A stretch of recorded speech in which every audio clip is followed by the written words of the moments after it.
Well, hello, MACKEM CABBIE here. About to come into my taxi because I'm just really annoyed.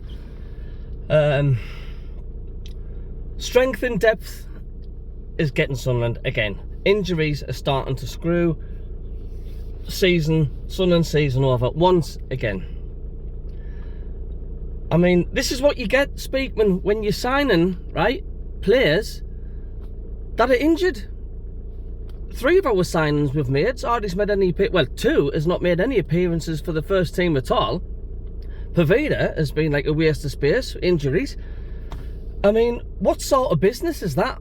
Yes, we've done good business with the likes of Ross Stewart and that, but signing players that's not played a game all season. What are you doing? That squad out there today is anything evidence that the fact that that squad is just not good enough. We could have played another 90 minutes and not scored. I mean, I know people say give the lad a break. Sorry, lad, but it's not good enough. He's in the first team. He didn't even get that on target. You know what I'm saying? I mean, well done to Stoke City. You know, they deserved the win because they scored and we didn't. But it's injuries that are screwing Sunderland over. And when will Sunderland board realise that we've got to get strength and depth in our squad? Because it's just going to screw us over once again after the new year if we don't cover the injuries that Sunderland continuously get every single season. Because that was evidence out there. I mean, we're missing Riggy. And it's massively shown. The amount of times O'Sheesh had the chance to cross the ball and he didn't, he kept shooting. Stoke were poor, Stoke were awful, but they got the chance and they took it. But like I say, we sign players that are injured. I mean, which club in the transfer window signs injured players that's going to be out for 5 months, 6 months or whatever? Which football club does that? Sunderland?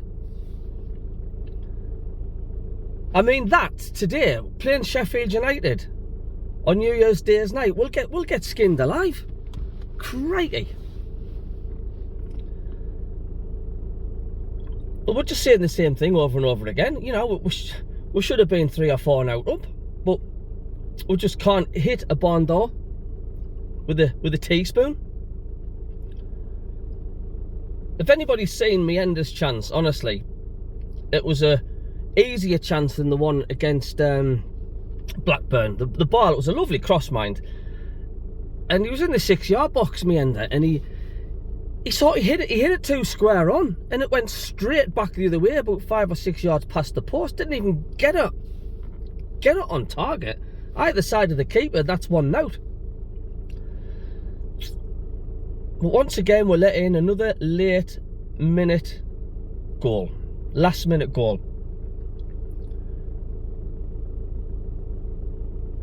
But once again, like I say, I'm going round like a broken record. Injuries are screwing us over again. And when are we going to learn? When are we going to realise if you want them to put pressure, you want to get up on the top 2, then your in-depth squad's got to be a lot stronger than what we have. Because we're on the bones of our backsides.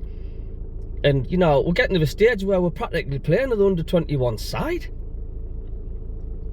Do you know what I mean? We're practically playing an under-21 side out there, and that was evidence today. Because that's the weakest I've known Sunderland going up front, that, like. Just awful, like. But what do you expect? Like I say, you're signing players that are already injured. I keep going on about that on RD, but it just really annoys us and does me head in. It's alright saying, oh, we've got them players to come good, but when? You know what I mean? Didn't it sign injured players? I mean, are they getting like a special deal or something? And like, oh, you can have these 2 players, but they're going to be injured for 5 months. Yeah, we'll take them. Yeah, great business, innit? And it's starting to cost you. Sheffield United dropped 2 points. We couldn't capitalise. Without a manager, Stoke City, not won since November. just feel sorry for the Sunderland fans having to suffer another late goal. But if that's not a message to the board, and as if to say like, well, hey, he says that second string squad is just not good enough. We need strength, and we need an experienced striker up there. We need a few more experienced players all over that park. Neither wonder Regis Labrie doesn't want to dip into the subs. You know, he got criticised for not making subs against Blackburn. I'm not surprised. He doesn't have any trust or faith in the players that's on the bench, and I didn't blame him, because they're out. They're awful. They're just not good enough. Ashish, Mayenda, Rusin, nowhere near cutting the mustard as far as I'm concerned, and it's starting to show. It is starting to show, and it's starting to affect Sunderland season again. And if we didn't strengthen in January and get in some experienced players, then we could lose grip of the playoffs even. Because if we have to rely on that squad that we've seen today, we'll start slipping down that table quicker than Fireman Sam down his girth pole. Oh, freaking hell. Every Sunderland fan can see it. Every Sunderland fan can see it. I know I'm making excuses. No, I'm not making excuses. Injuries are costing us. Injuries are costing Sunderland. And Sunderland gone out in the transfer window and buy injured players. It's pathetic. It's pathetic.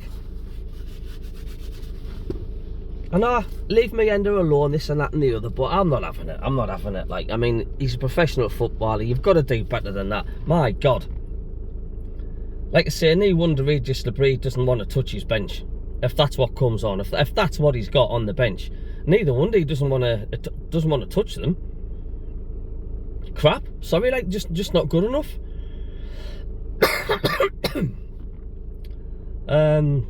Kiss goodbye to the top two as far as I'm concerned. That's just not going to happen. And if we don't sort our in-depth and squad soon enough, like I say, we'll be losing grip of the playoffs. Because our second string squad's just nowhere near good enough. It's just not. It's just so obvious. What makes things worse was how bad Stoke City were and all. They were awful. Sunderland did now practically the first half. Yeah, their keeper made some good saves in the second half. We know what the problem is, but we never seem to right it, do we? We're in the same situation every time after New Year, or near enough. Back end of the second half of the season, with that many injured players, Sunderland just collapse.